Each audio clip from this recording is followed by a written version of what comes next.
আসসালামু আলাইকুম। হ্যালো আমার ফ্রেন্ড ফলোয়ার বন্ধুরা, কেমন আছো সবাই? আমি আলহামদুলিল্লাহ ভালো আছি। এই যে রাতে থেকে কিন্তু সেই লেভেলের বৃষ্টি হইতেছে। সকালবেলায় উঠে স্বামীরা বলছি দুপুরবেলায় খিচুড়ি রান্না করব, ঠিক ঠিক সময় এসে খায় যায় গরম গরম থাকতে।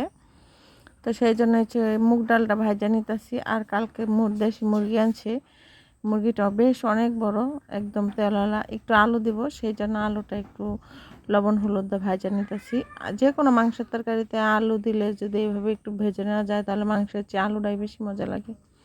তো এই যে আমার স্টাইল মতো একটু শুকনো মরিচ তেজপাতা আর সব কিছু বাগারে দিয়া কষায় নিব।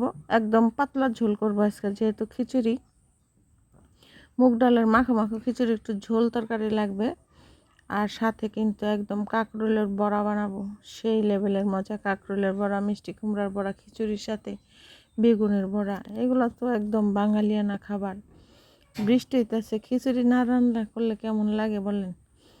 এই জন্য একবারে খিচুড়ির আয়োজন করে রান্না বান্না সকাল সকাল করে ফেলতেছি। তো এই যে আমার মুরগি কষানো দেওয়া হয়ে গেছে। এই যে আমার আন্ডা বাচ্চা সব বৃষ্টিতে নামে পড়ছে, জুম বৃষ্টি হইতেছে, দেখছো? সবাই 100 বার না করলেও মানে না কথা, তারা বৃষ্টিতে ভিজবই। এই যে আমার তরকারিও কিন্তু মোটামুটি হয়ে গেছে। পরে এই যে খিচুড়ি বসাই দিতেছি। খিচুড়িতেও বাগারে শুকনো মরিচ দিলে একটা ফ্লেভার যে হয় সুন্দর।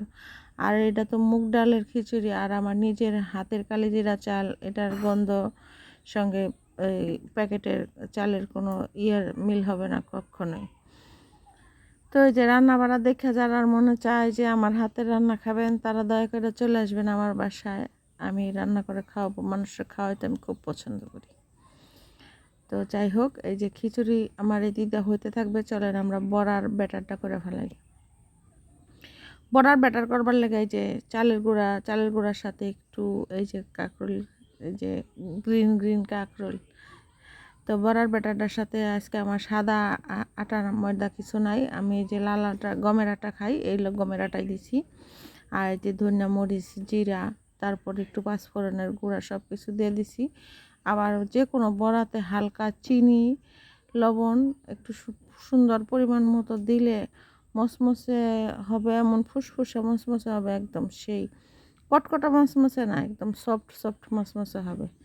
তো আমি এইভাবেই করি সব সময়। এটা আমার শাশুড়ি আর ননদের কাছ থেকে শিখেছি। তো এটা সেই লেভেলের মজা। তোমরা কেউ বড়া বানাইলে এইভাবে করে খায় দেখতে পারো, একদম মুখে লেগে থাকবে। আর সারা জীবন আমার নামই বলতে পারতাম না, চেষ্টা করেও এইভাবে বড়া বানায় খাইলে।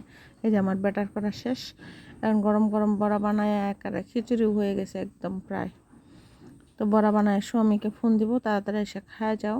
কারণ এই যে ছেলেরা যে গপ্প করে যে তারা সবাইকে ভালো রাখার জন্য বেঁচে থাকে, যে মেয়েরাও সবাইকে ভালো রাখার জন্য ভালো ভালো রান্না করে। কোনো মেয়েরাই নিজের জন্য রান্না করে না, খালি স্বামী সন্তানের মুখটা বইরা খাওয়ায়। কোনো বেটটা নেই জীবনেও নিজের মুখে বালা কিছু দেয় না। এটা আমি না, খালি আমার মা দাদি চাচি 14 গোষ্ঠী বেটানতে যতটি আছে সব্বার চরিত্র একই। তা আমার চরিত্র এইটাই, এর ব্যতিক্রম নাই। যে মচমচে বড় হয়ে গেছে সেই সুন্দর। আর যে আমার গাছের নাগা আছে, স্পেশাল নাগামরিচ, ও সেই স্বাদ। যাই হোক, দেখা হবে পরের ভিডিওতে। আজকের ভিডিও পর্যন্ত সবাই ভালো থাকো, আল্লাহ হাফেজ।